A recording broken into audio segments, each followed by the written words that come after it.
The family at length embarked, but neither Count Morano nor Cavigni was of the party. Somewhat revived by observing this, Emily, when the gondolieri dashed their oars in the water and put off from the steps of the portico, felt like a criminal who receives a short reprieve.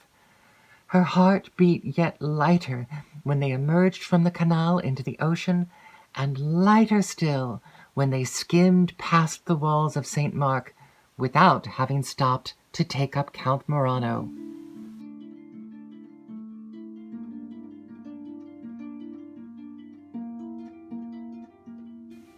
The dawn now began to tint the horizon and to break upon the shores of the Adriatic. Emily did not venture to ask any questions of Montoni, who sat for some time in gloomy silence, and then rolled himself up in his cloak as if to sleep, while Madame Montoni did the same. But Emily, who could not sleep, undrew one of the little curtains of the gondola and looked out upon the sea.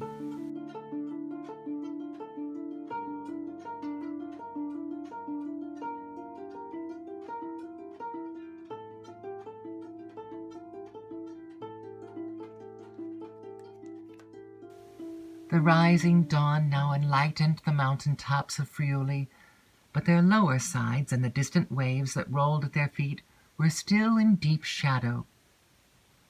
Emily, sunk in tranquil melancholy, watched the strengthening light spreading upon the ocean, showing successively Venice and her islets, and the shores of Italy, along which boats, with their pointed Latin sails, began to move.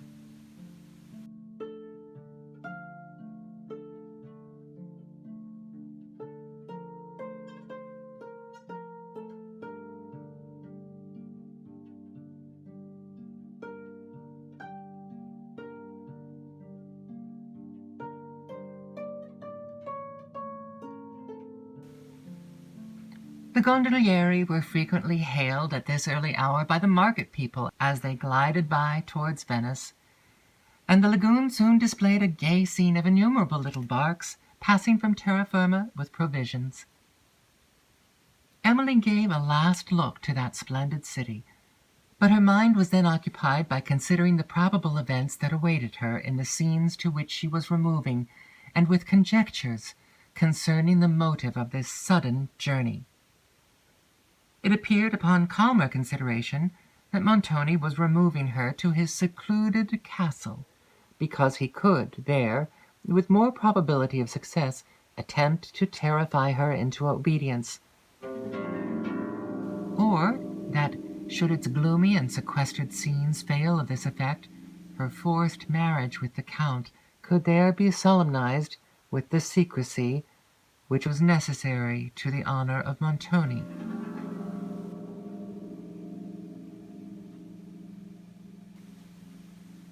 The little spirit which this reprieve had recalled now began to fail, and when Emily reached the shore, her mind had sunk into all its former depression. Montoni did not embark on the Brenta, but pursued his way in carriages across the country towards the Apennine, during which journey his manner to Emily was so particularly severe that this alone would have confirmed her late conjecture, had any such confirmation been necessary. Her senses were now dead to the beautiful country through which she travelled. Sometimes she was compelled to smile at the naivete of Annette in her remarks on what she saw, and sometimes to sigh as a scene of particular beauty recalled Valancourt to her thoughts, who was indeed seldom absent from them, and of whom she could never hope to hear in the solitude to which she was hastening. At length the travellers began to ascend the Apennines. The immense pine forests which at that period overhung the mountains, and between which the road wound, excluded all view but of the cliffs aspiring above, except that, now and then, an opening through the dark woods allowed the eye a momentary glimpse of the country below. The gloom of these shades, their solitary silence, except when the breeze swept over their summits, the tremendous precipices of the mountains that came partially to the eye, each assisted to raise the solemnity of Emily's feelings into awe. She saw only images of gloomy grandeur or of dreadful sublimity around her.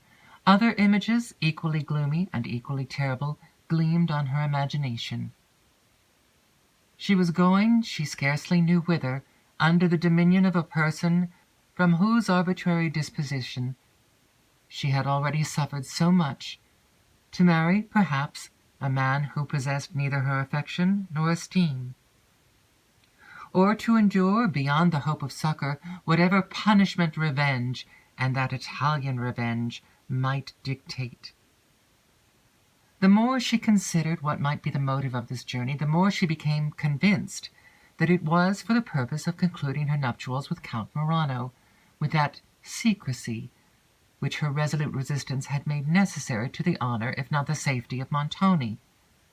From the deep solitudes into which she was emerging, and from the gloomy castle of which she had heard some mysterious hints, her sick heart recoiled in despair, and she experienced that, though her mind was already occupied by particular distress, it was still alive to the influence of new and local circumstance. Why else did she shudder at the idea of this desolate castle?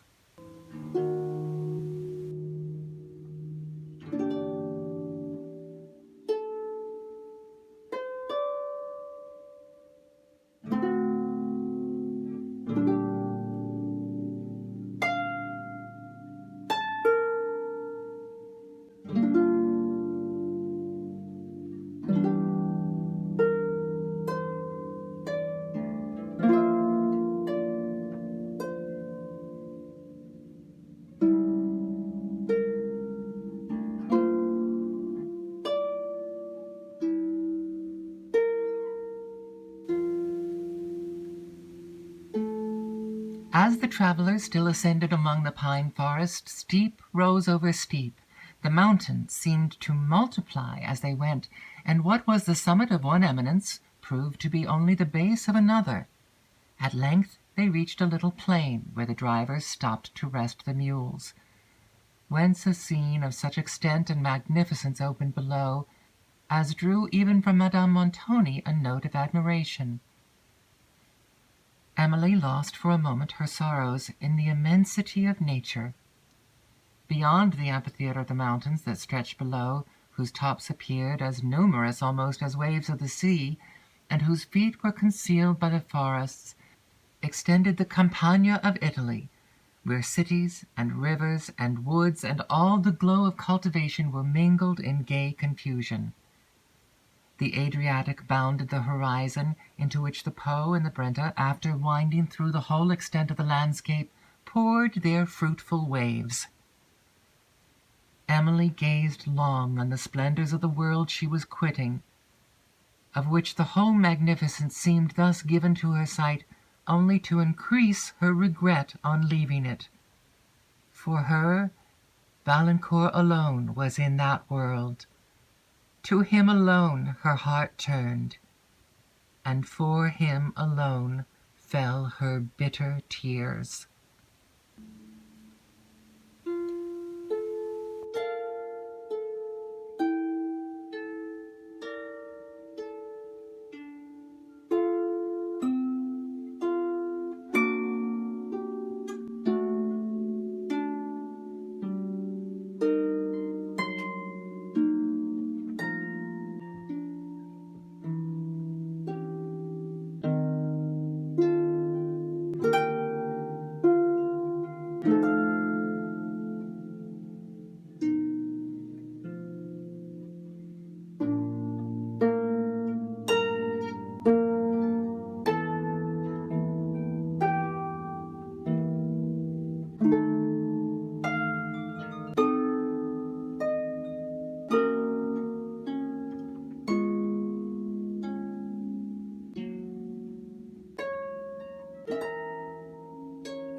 From this sublime scene the travellers continued to ascend among the pines, till they entered a narrow pass of the mountains which shut out every feature of the distant country, and, in its stead, exhibited only tremendous crags, impending over the road, where no vestige of humanity or even of vegetation appeared, except here and there the trunk and scathed branches of an oak that hung nearly headlong from the rock into which its strong roots had fastened. This pass, which led into the heart of the Apennine, at length opened to day, and a scene of mountains stretched in long perspective, as wild as any the travellers had yet passed. Still vast pine forests hung upon their base and crowned the ridgy precipice that rose perpendicularly from the vale, while, above, the rolling mists caught the sunbeams and touched their cliffs with all the magical coloring of light and shade. The scene seemed perpetually changing, and its features to assume new forms as the winding road brought them to the eye in different attitudes, while the shifting vapors, now partially concealing their minuter beauties and now illuminating them with splendid tints, assisted the illusions of the sight. Though the deep valleys between these mountains were, for the most part, clothed in pines, sometimes an abrupt opening presented a perspective of only barren rocks, with a cataract flashing from their summit among broken cliffs, till its waters, reaching the bottom, foamed along with unceasing fury, and sometimes pastoral scenes exhibited their green delights in the narrow vales, smiling amid surrounding horror. There herds and flocks of goats and sheep, browsing under the shade of hanging woods, and the shepherd's little cabin, reared on the margin of a clear stream, presented a sweet picture of repose. Wild and romantic as were these scenes, their character has far less of the sublime than those of the Alps, which guard the entrance of Italy.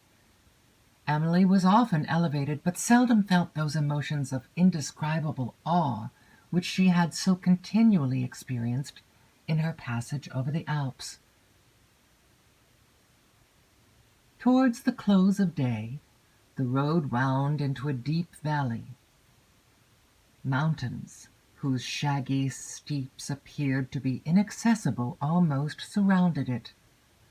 To the east, a vista opened that exhibited the Apennines in their darkest horrors, and the long perspective of retiring summits rising over each other, their ridges clothed with pines, exhibited a stronger image of grandeur than any that Emily had yet seen. The sun had just sunk below the top of the mountains she was descending, whose long shadows stretched athwart the valley, but his sloping rays, shooting through the opening of the cliffs, touched with a yellow gleam the summits of the forest that hung upon the opposite steeps, and streamed in full splendor upon the towers and battlements of a castle that spread its extensive ramparts along the brow of a precipice above. The splendor of these illumined objects was heightened by the contrasted shade which involved the valley below. "There," said Montoni, speaking for the first time in several hours, "is Udolpho."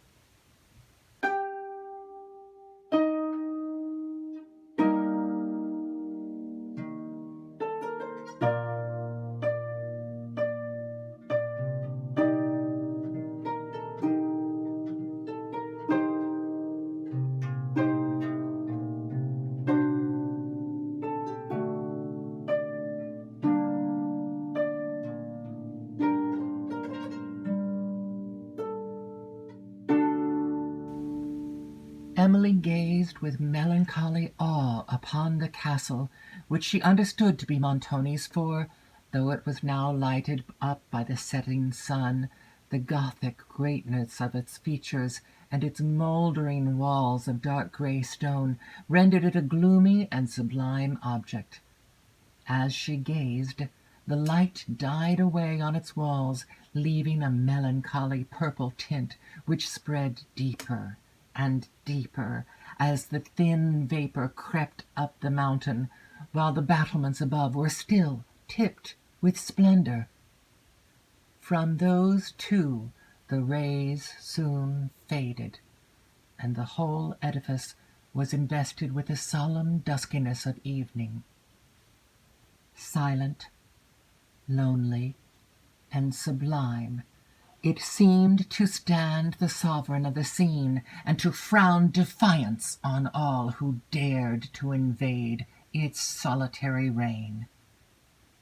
As the twilight deepened, its features became more awful in obscurity, and Emily continued to gaze till its clustered towers were alone seen, rising over the tops of the woods, beneath whose thick shade the carriages soon after began to ascend.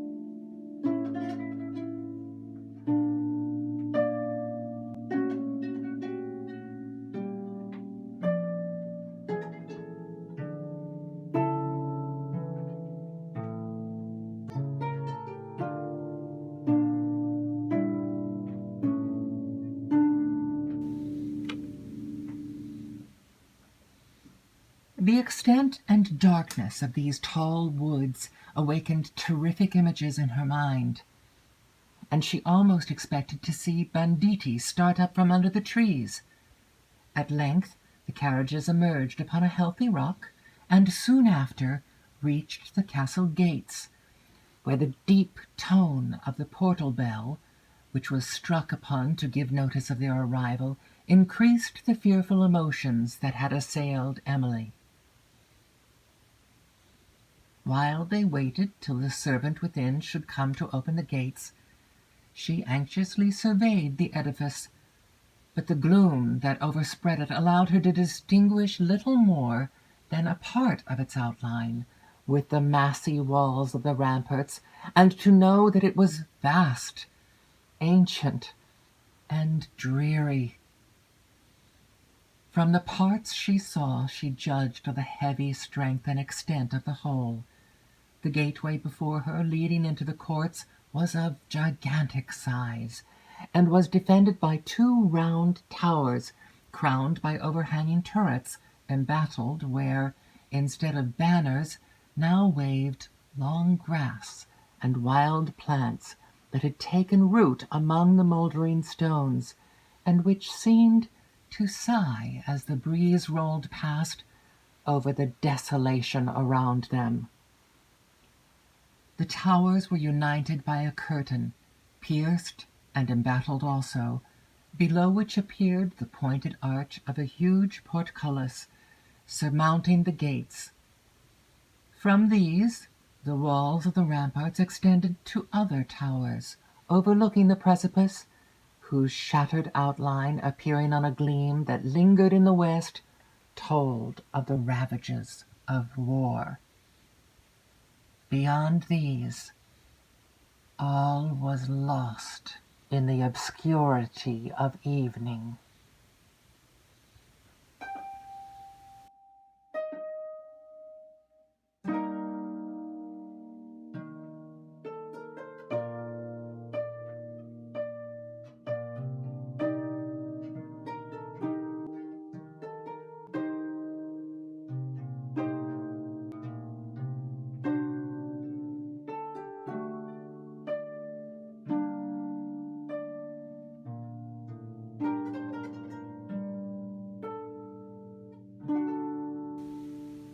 While Emily gazed with awe upon the scene, Footsteps were heard within the gates, and the undrawing of bolts, after which an ancient servant of the castle appeared, forcing back the huge folds of the portal to admit his lord.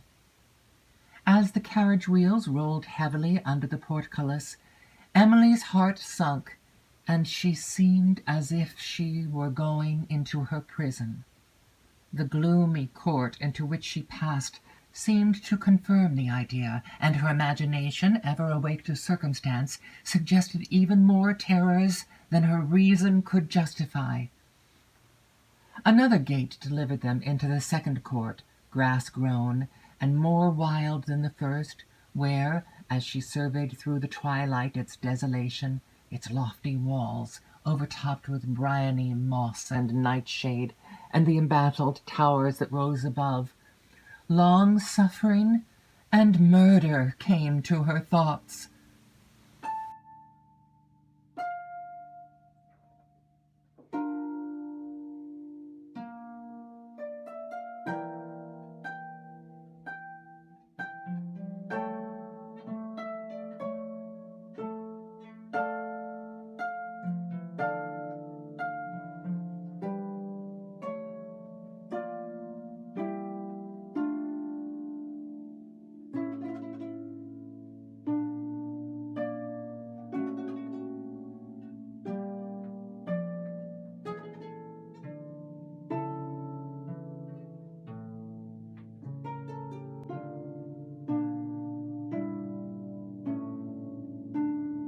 One of those instantaneous and unaccountable convictions which sometimes conquer even strong minds impressed her with its horror.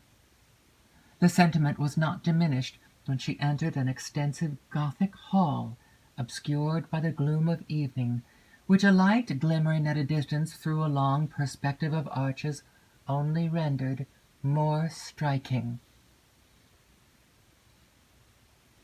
As a servant brought the lamp nearer, partial gleams fell upon the pillars and the pointed arches, forming a strong contrast with their shadows that stretched along the pavement and the walls.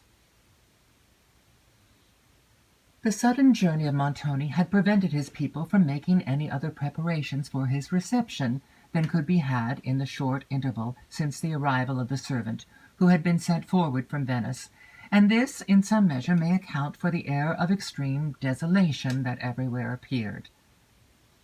The servant who came to light Montoni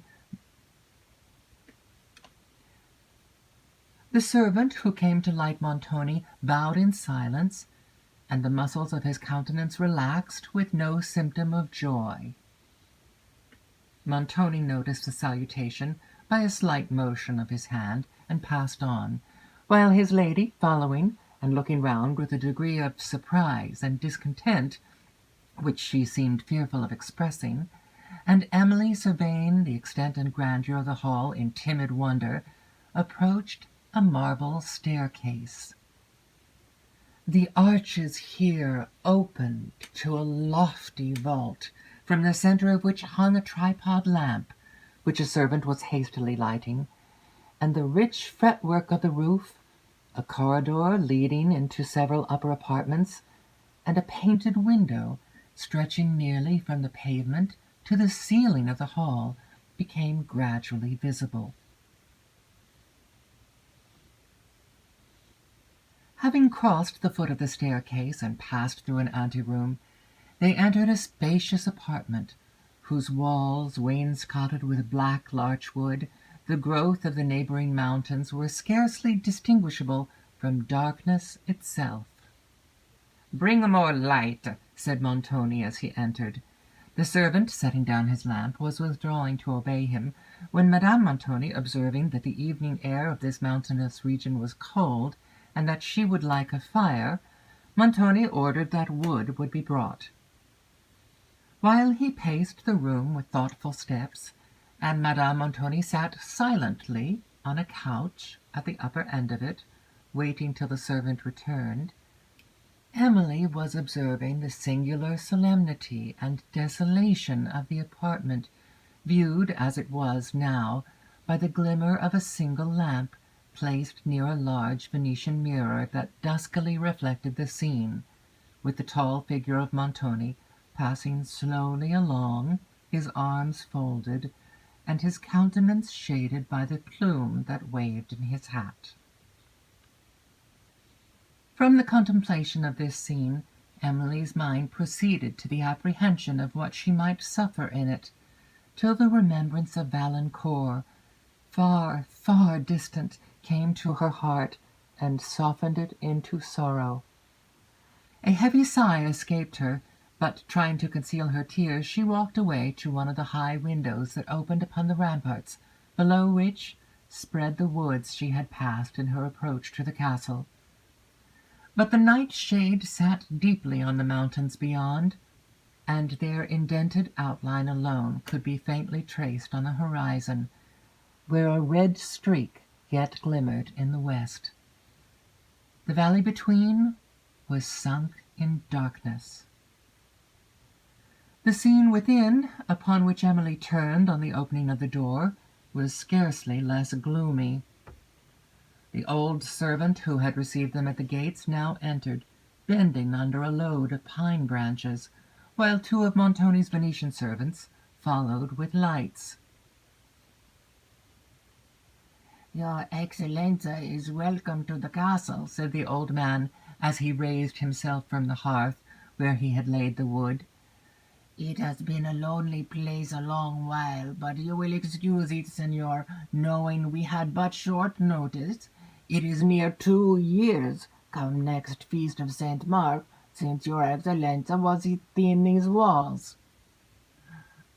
"You have a good memory, old Carlo," said Montoni. "It is thereabout. And how hast thou contrived to leave so long?" Well a day, sir, with much ado. The cold winds that blow through the castle in winter are almost too much for me. And I thought sometimes of asking your Excellenza to let me leave the mountains and go down to the lowlands, but I don't know how it is. I am loath to quit these old walls I have lived in so long. "Well, how have you gone on in the castle since I left it?" said Montoni. "Why, much as usual, signor, only it wants a good deal of repairing. There is the north tower. Some of the battlements have tumbled down, and liked one day to have knocked my poor wife, God rest her soul, on the head. Your Excellenza must know—" "Well, but the repairs," interrupted Montoni. "Aye, the repairs," said Carlo. "A part of the roof of the great hall has fallen in, and all of the winds from the mountains rushed through it last winter, and whistled through the whole castle so that there was no keeping oneself warm where one would. There my wife and I used to sit, shivering over a great fire in one corner of the little hall, ready to die with cold. And "But there are no more repairs wanted," said Montoni impatiently. "Oh, Lord, your Excellenza, yes. The wall of the rampart has tumbled down in 3 places. Then the stairs that lead to the west gallery have been a long time so bad that it is dangerous to go up them, and the passage leading to the great oak chamber that overhangs the north rampart. One night last winter I ventured to go there by myself, and your Excellenza—" Well, enough of this," said Montoni with quickness. "I will talk more with thee to-morrow." The fire was now lighted. Carlo swept the hearth, placed chairs, wiped the dust from a large marble table that stood near it, and then left the room. Montoni and his family drew around the fire.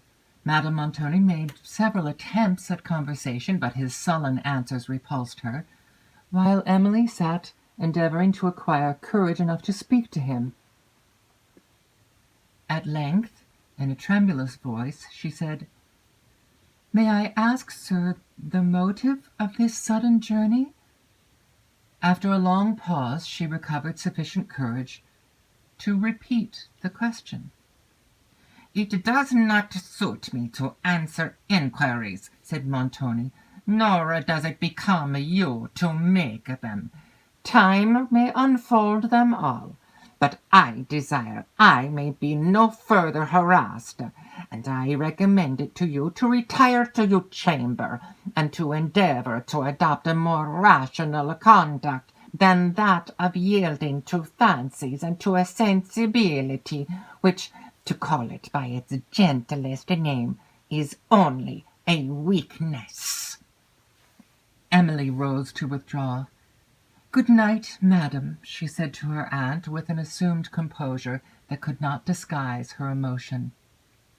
"Good night, my dear," said Madame Montoni, in a tone of kindness which her niece had never before heard from her, and the unexpected endearment brought tears to Emily's eyes. She curtsied to Montoni and was retiring. "But you do not know the way to your chamber," said her aunt. Montoni called the servant who waited in the anteroom, and bade him send Madame Montoni's woman, with whom, in a few moments, Emily withdrew.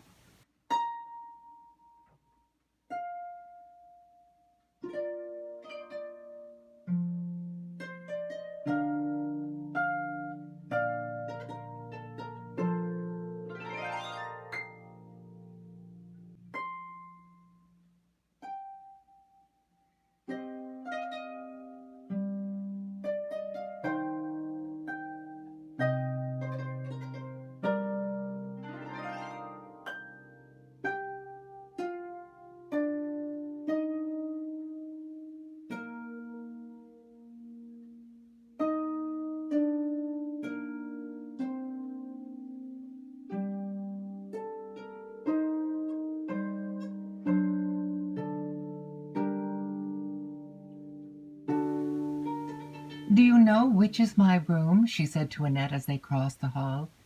"Oh, yes, I do believe I do, mademoiselle, but this is such a strange and rambling place. I have been lost in it already.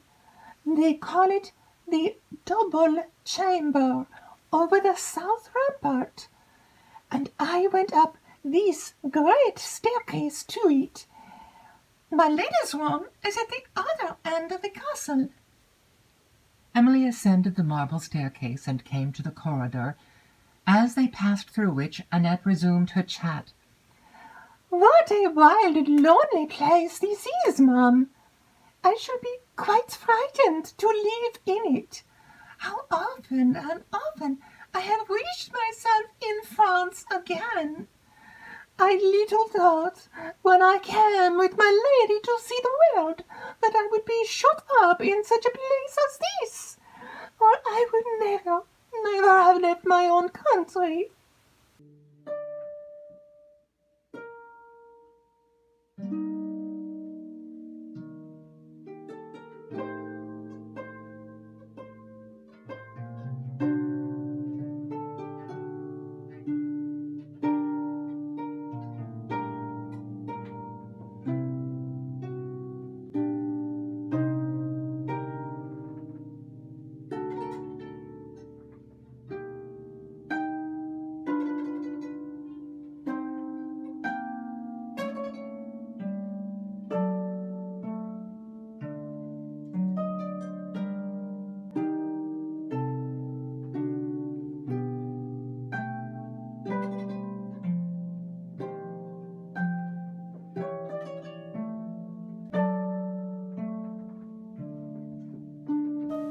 "Oh, this way, mademoiselle, down this turning. I can almost believe in giants again, and such like, for this is just like one of their castles, and some night or other I suppose I shall see fairies too, hopping about in that great old hall that looks more like a church with huge pillars than anything else." "Yes," said Emily, smiling, and glad to escape from more serious thought. If we come to the corridor about midnight and look down into the hall, we shall certainly see it illuminated with 1,000 lamps, and the fairies tripping in gay circles to the sound of delicious music, for it is in such places as this, you know, that they come to hold their revels. But I am afraid, Annette, you will not be able to pay the necessary penance for such a sight, and if once they hear your voice, the whole scene will vanish in an instant. Oh, but if you will bear me company, mademoiselle, I will come to the corridor this very night, and I promise you I will hold my tongue. It shall not be my fault if the show vanishes. But do you think they will come? I cannot promise that with certainty, but I will venture to say it will not be your fault if the enchantment should vanish. Well, mademoiselle, that is saying more than I expected of you. But I am not so much afraid of fairies as of ghosts, and they say there are plentiful many of them about the castle. No, I should be frightened to death if I should chance to see any of them. Oh, but hush, mademoiselle, shh, walk softly. I have thought several times something passed by me. Ridiculous, said Emily. You must not indulge such fancies. Oh, ma'am, these are not fancies, for aught I know. Benedetto says these dismal galleries and halls are fit for nothing but ghosts to live in, and I verily believe him.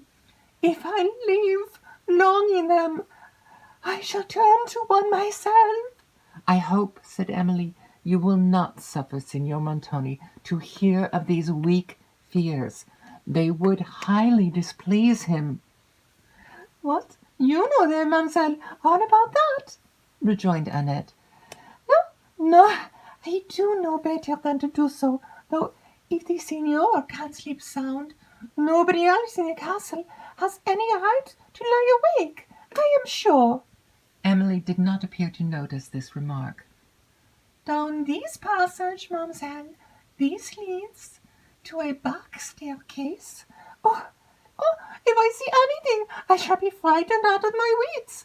That scarcely will be possible, said Emily, smiling, as she followed the winding of the passage, which opened into another gallery, and then Annette, perceiving that she had missed her way while she had been so eloquently haranguing on ghosts and fairies, wandered about through other passages and galleries, till, at length, frightened by their intricacies and desolation, she called aloud for assistance. But they were beyond the hearing of the servants, who were on the other side of the castle, and Emily now opened the door of a chamber on the left.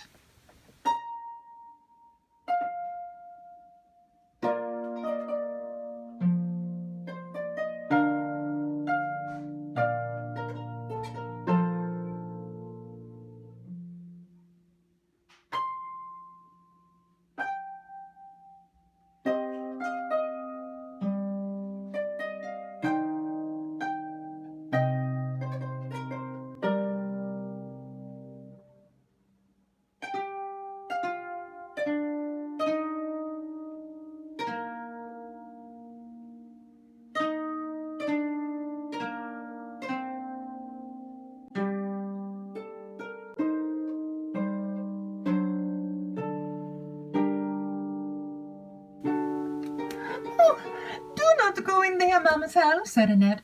You will only lose yourself further. Bring the light forward, said Emily. Nobody has lived in them for many, many years, they say. Do let us go. They may open upon the great staircase, perhaps, said Emily, passing on till she came to a chamber hung with pictures, and took the light to examine that of a soldier on horseback in a field of battle. He was darting his spear upon a man who lay under the feet of the horse, and who held up one hand in a supplicating attitude. The soldier, whose beaver was up, regarded him with a look of vengeance, and the countenance, with that expression, struck Emily as resembling Montoni. She shuddered and turned from it. Passing the light hastily over several other pictures, she came to one concealed by a veil of black silk. The singularity of the circumstance struck her, and she stopped before it, wishing to remove the veil and examine what could thus carefully be concealed, but somewhat wanting courage. Holy Virgin, what can this mean? Exclaimed Annette. This is surely the picture they told me of at Venice. What picture? Said Emily. Why, a picture, a picture. But I never could make out exactly what it was about either. Remove the veil, Annette. What? Mademoiselle? Not very well. Emily, turning around, saw Annette's countenance grow pale.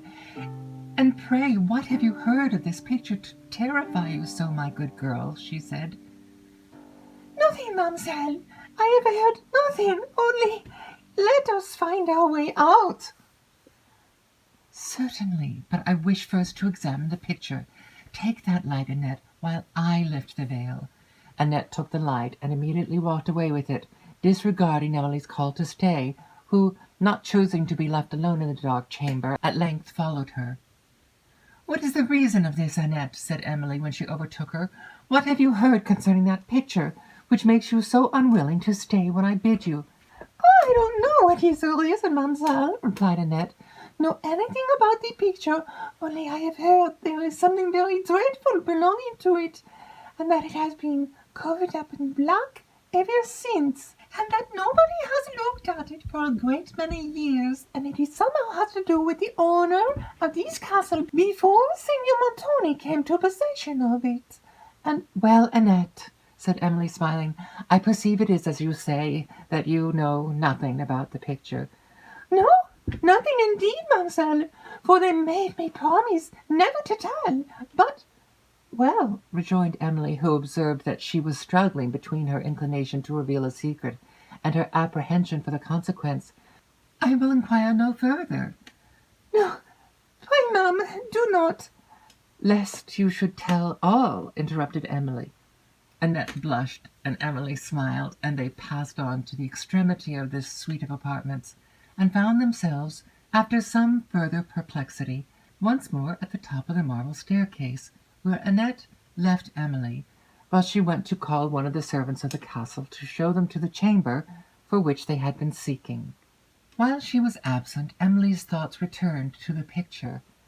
An unwillingness to tamper with the integrity of a servant had checked her inquiries on this subject, as well as concerning some alarming hints which Annette had dropped respecting Montoni, though her curiosity was entirely awakened, and she had perceived that her questions might easily be answered.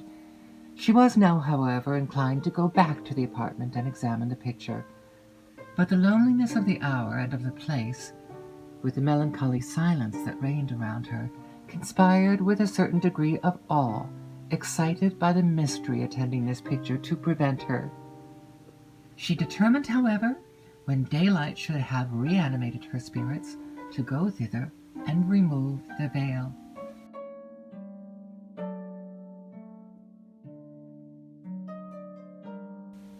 As she leaned from the corridor over the staircase and her eyes wandered around, she again observed with wonder the vast strength of the walls, now somewhat decayed, and the pillars of solid marble that rose from the hall and supported the roof.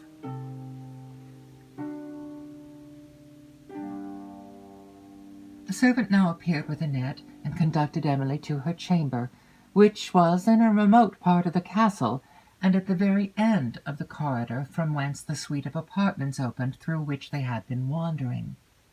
The lonely aspect of her room made Emily unwilling that Annette should leave her immediately, and the dampness of it chilled her with more than fear. She begged Caterina, the servant of the castle, to bring some wood and light a fire. "Aye, lady, it's many a year since a fire was lighted here," said Caterina. "You need not tell us that, good woman," said Annette. "Every room in the castle feels like a well. I wonder how you contrive to live here. For my part, I wish myself at Venice again. Emily waved her hand for Caterina to fetch the wood. I wonder, ma'am, why they call this the double chamber, said Annette, while Emily surveyed it in silence and saw that it was lofty and spacious, like the others she had seen, and, like many of them too, had its walls lined with dark larch wood. The bed and other furniture was very ancient, and had an air of gloomy grandeur, like all that she had seen in the castle. One of the high casements which she opened overlooked a rampart, but the view beyond was hid in darkness. In the presence of Annette, Emily tried to support her spirits and to restrain the tears which every now and then came to her eyes. She wished much to inquire when Count Morano was expected at the castle, but an unwillingness to ask unnecessary questions and to mention family concerns to a servant withheld her. Meanwhile, Annette's thoughts were engaged upon another subject. She dearly loved the marvellous, and had heard of a circumstance connected with the castle that highly gratified this taste.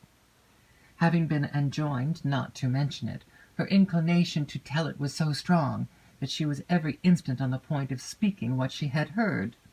Such a strange circumstance, too, and to be obliged to conceal it, was a severe punishment, but she knew that Montoni might impose one much severer, and she feared to incur it by offending him. Caterina now brought the wood, and its bright blaze dispelled for a while the gloom of the chamber. She told Annette that her lady had inquired for her, and Emily was once again left to her own sad reflections. Her heart was not yet hardened against the stern manners of Montoni, and she was nearly as much shocked now as she had been when she first witnessed them. The tenderness and affection to which she had been accustomed till she lost her parents had made her particularly sensible to any degree of unkindness, and such a reverse as this no apprehension had prepared her to support. To call off her attention from subjects that pressed heavily on her spirits, she rose and again examined her room and its furniture. As she walked round it, she passed a door that was not quite shut, and, perceiving that it was not the one through which she had entered, she brought the light forward to discover whither it led. She opened it, and, going forward, had nearly fallen down a steep, narrow staircase that wound from it between two stone walls. She wished to know to what it led, and was the more anxious since it communicated so immediately with her apartment, but, in the present state of her spirits, she wanted courage to venture into the darkness alone. Closing the door, therefore, she endeavored to fasten it, but upon further examination perceived that it had no bolts on the chamber side, though it had two on the other. By placing a heavy chair against it, she in some measure remedied the defect, yet she was still alarmed at the thought of sleeping in this remote room alone, with a door opening she knew not whither, and which could not be perfectly fastened on the inside. Sometimes she wished to entreat of Madame Montoni that Annette might have leave to remain with her all night, but was deterred by an apprehension of betraying what would be thought childish fears, and by an unwillingness to increase the apt terrors of Annette. Her gloomy reflections were soon after interrupted by a footstep in the corridor, and she was glad to see Annette enter with some supper, sent by Madame Montoni. Having a table near the fire, she made the good girl sit down and sup with her, and when their little repast was over, Annette, encouraged by her kindness, and stirring the wood into a blaze, drew her chair upon the hearth nearer to Emily, and said, "Did you ever hear, mademoiselle, of the strange accident that made the Signor lord of this castle?" "What wonderful story have you now to tell?" said Emily, concealing the curiosity occasioned by the mysterious hints she had formerly heard on the subject. "I have heard about it all, mademoiselle, said Annette, looking around the chamber and drawing closer to Emily. Benedetto told it me as we travelled together.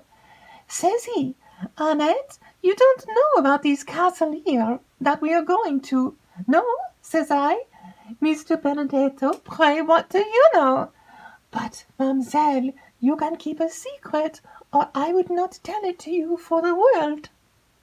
For I promise never to tell, and they say that the signor does not like to have it talked of. If you promise to keep this secret, said Emily, you do right not to mention it. Annette paused a moment, and then said, Oh, but to you, mademoiselle, to you I may tell it safely, I know. Emily smiled. I certainly shall keep it as faithful as yourself, Annette. Annette replied very gravely that would do, and proceeded. This castle, you must know, mademoiselle, is very old and very strong, and has stood out many sieges, as they say. Now it was not Signor Montoni's advice, nor his father's, no, but by some law or other it was to come to the signor if the lady died unmarried. What lady? Said Emily. I am not come to that yet, replied Annette. It is the lady I am going to tell you about, mademoiselle. But, as I was saying, this lady lived in the castle, and had everything very grand about her, as you may suppose, mademoiselle. The signor used often to come and see her, and was in love with her, and offered to marry her, for though he was somehow related, that did not signify, but she was in love with somebody else, and would not have him, which made him very angry, as they say. And you know, mademoiselle, what an ill-looking gentleman he is when he is angry. Perhaps she saw him in a passion, and therefore would not have him. But, as I was saying, she was very melancholy, and unhappy, and all that, for a long while. And, oh, Holy Virgin! What noise is that? Did you not hear a noise, mademoiselle? It was only the wind, said Emily. But do come to the end of your story. As I was saying, oh, where was I? As I was saying, she was very melancholy and unhappy a long while, and used to walk out upon the terrace there under the windows by herself, and cry so. It would have done your heart good to hear her. That is, I don't mean good, but it would have made you cry too, as they tell me. Well, but Annette, do tell me the substance of the tale. All a good time, mademoiselle. All these I heard before at Venice, but what is to come I never heard till today. This happened a great many years ago, when Signor Montoni was quite a young man. The lady, they called her Signora Laurentini, was very handsome, but she used to be in great passions too sometimes, as well as the signor. Finding he could not make her listen to him, what does he do but leave the castle, and never comes near it for a long time? But it was all one to her. She was just as unhappy whether he was here or not, till one evening. Ah! Holy St. Peter, mademoiselle, cried Annette. look at our lamp. See how blue it burns. She looked fearfully round the chamber. Oh, ridiculous girl, said Emily. Why do you indulge these fancies? Pray let me hear the end of your story. I am weary. Annette still kept her eyes on the lamp and proceeded in a lower voice.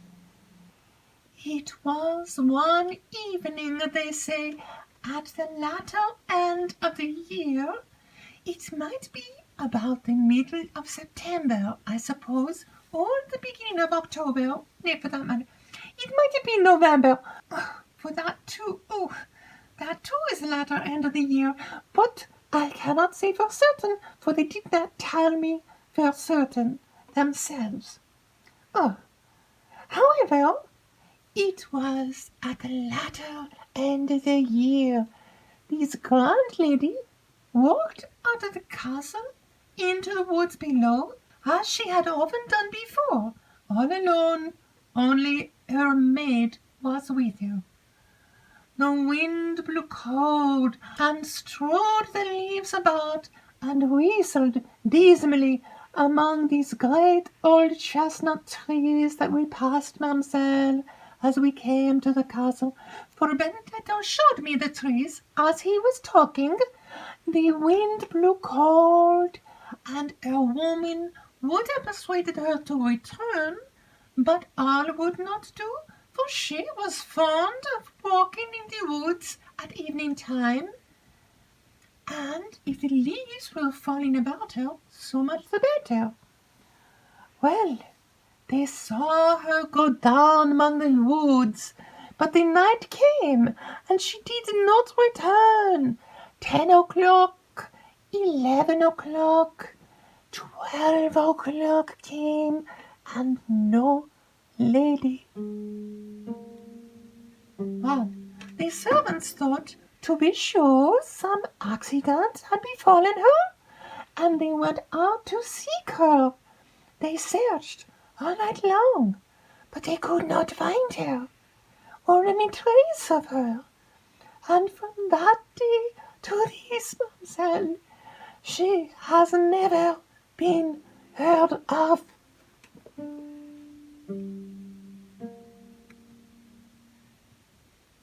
Is this true, Annette? Said Emily in much surprise.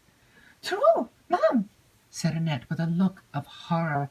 Yes, indeed, it is true, but they do say, she added, lowering her voice, they do say that the signora has been seen several times since, walking in the woods about the castle in the night. Several of the old servants who remained here some time after declared they saw her, and since then she has been seen by some of the vassals who happened to be in the castle at night. Carlo, the old steward, could tell such things, they say, if he would. How contradictory is this, Annette, said Emily. You say nothing has since been known of her, but yet she has been seen. But all this was told for me a great secret, rejoined Annette, without noticing the remark.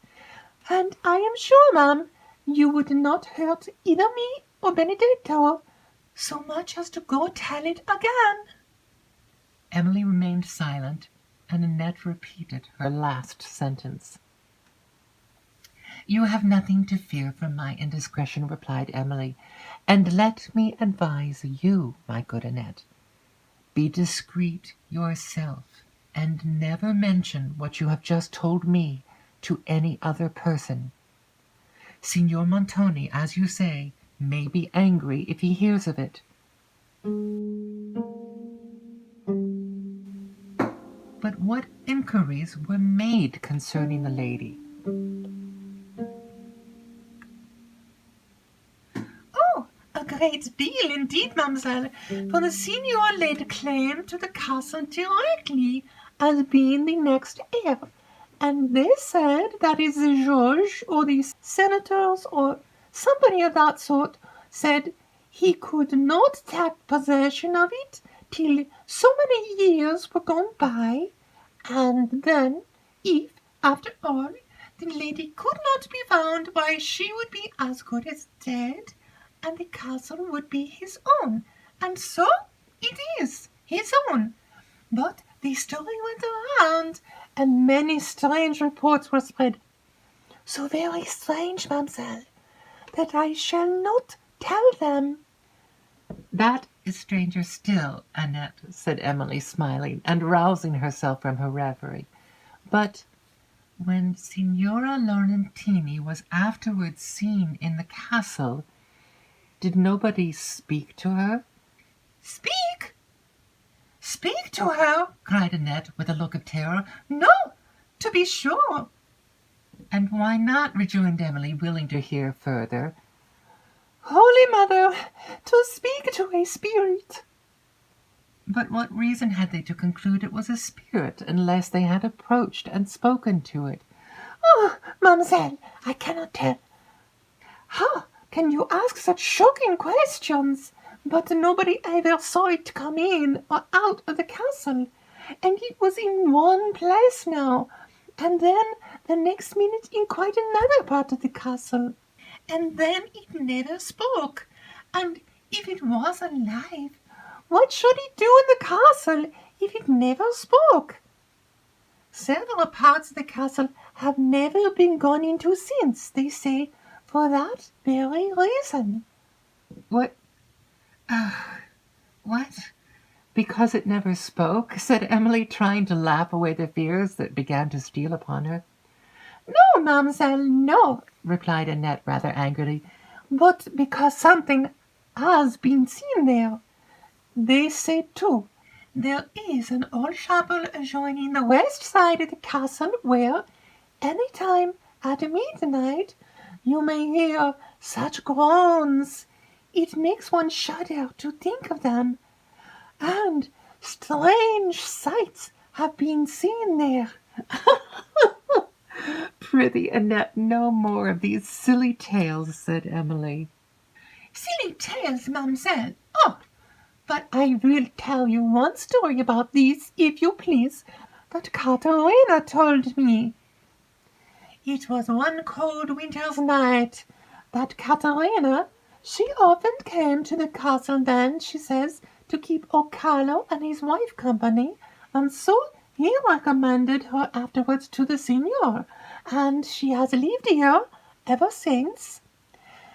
Caterina was sitting with them in the little hall.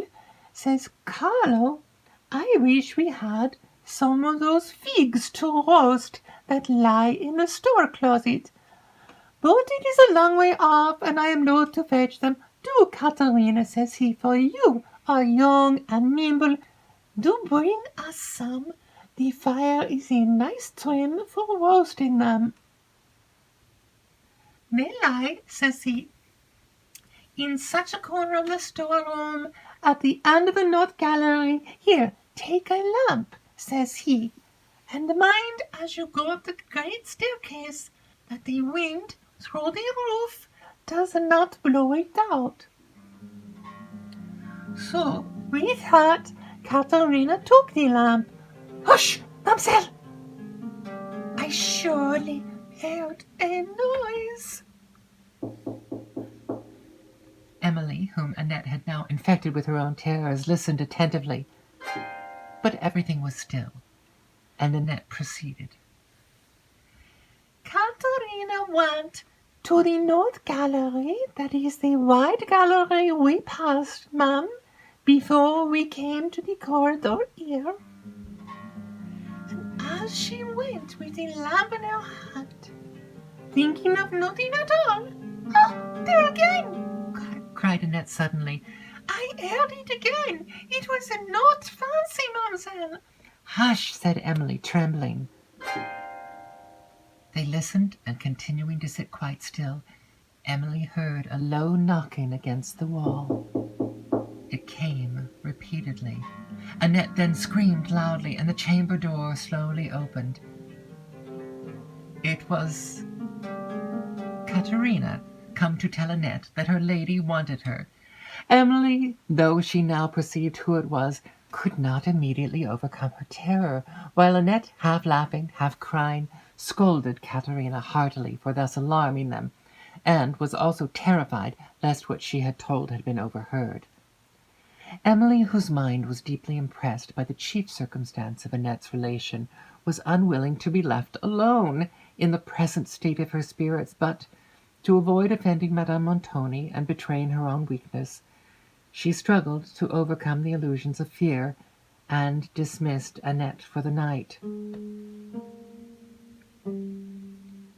Her thoughts recurred to the strange history of Signora Laurentini, and then to her own strange situation, in the wild and solitary mountains of a foreign country, in the castle and the power of a man to whom, only a few preceding months, she was an entire stranger, who had already exercised a usurped authority over her, and whose character she now regarded with a degree of terror, apparently justified by the fears of others.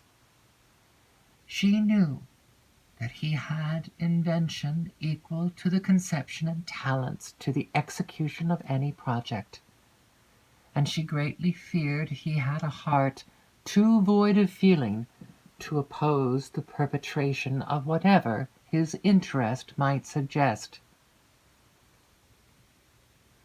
She had long observed the unhappiness of Madame Montoni, and had often been witness to the stern and contemptuous behavior she received from her husband.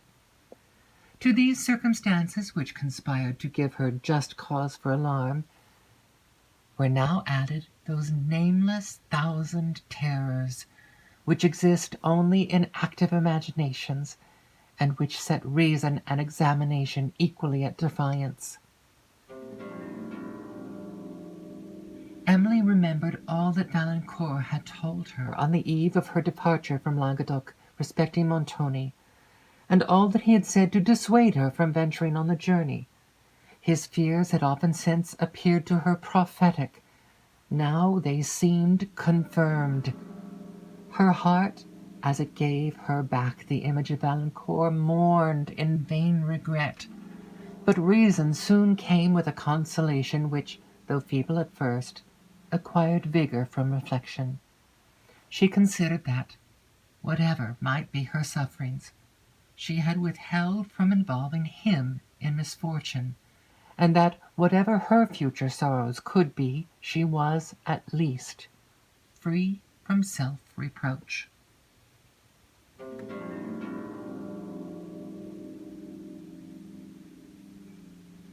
Her melancholy was assisted by the hollow sighs of the wind along the corridor and round the castle.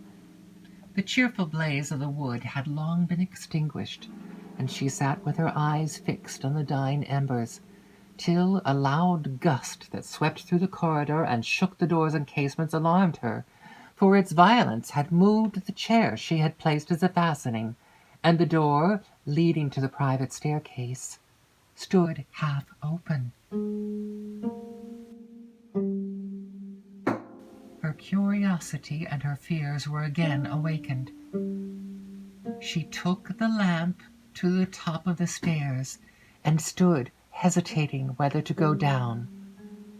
But the profound stillness and the gloom of the place awed her, and, determining to inquire further when daylight might assist the search, she closed the door, and placed against it a stronger guard. She now retired to her bed, leaving the lamp burning on the table, but its gloomy light, instead of dispelling her fear, assisted it, for by its uncertain rays she almost fancied she saw shapes flit past her curtains and glide into the remote obscurity of her chamber. The castle clock struck 1 before she closed her eyes to sleep.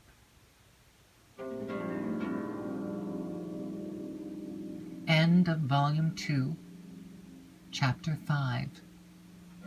Reading and musical selections performed by Kara Dahl Russell.